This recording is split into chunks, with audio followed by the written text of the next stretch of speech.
Сәлеметсіздер ме, студенттер?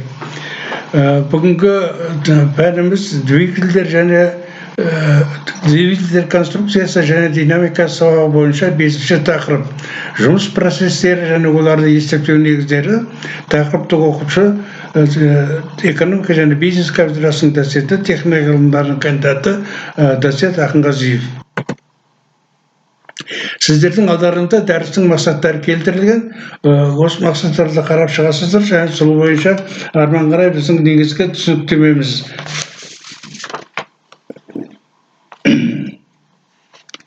Екі тактілі іштен жанатын қозғалтқышты толтыру иінді біліктің айналу бұрышына байланысты. Сондықтан газ алмасу процестерінің жалпы ұзақтығы екі тактілі қозғалтқыштарда 4 тактілермен салыстырғанда 3-тен 3,5 аз. Шығару органдары ашылғаннан бастап жаңа заряд цилиндрге енуді бастағанға дейінгі газ алмасу периоды еркін шығару деп аталады. Қысымдардың қатынасы кезінде үрлемелеу толтыру периоды басталады. Яғни бұл кездерде армен қарай бұлармен бірге шығару органдары арқылы жұмыс істеп, шыққан газдардың содан кейін олардың жаңа зарядтары жаңа зарядтағы қоспасы шығарылады. Негізгі газ алмасу периодтарының ұзақтық схемасында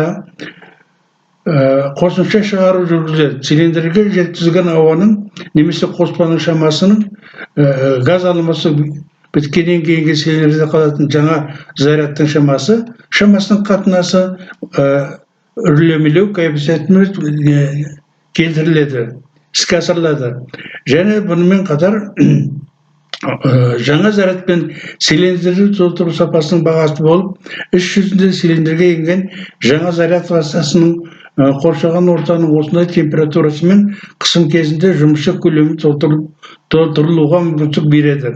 Бұл жаңа заряд мысалға М арқылы көрсетілген формулалар арқылы іске асырылады.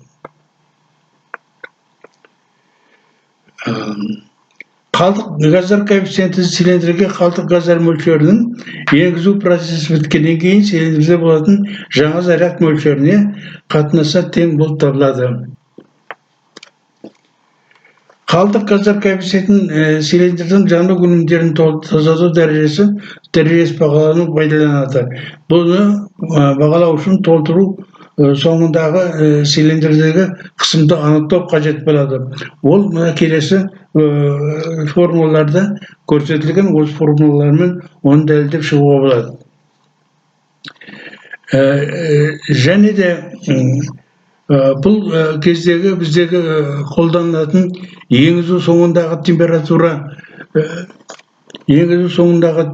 температураны анықтау қажет болады. Осыны анықтау дәрежелерде өздеріңіз көріп отырғандай, мынау аралықтарда бензиндердің, яғни отындардың қай оттар қолданылады, соған байланысты көрсетілген.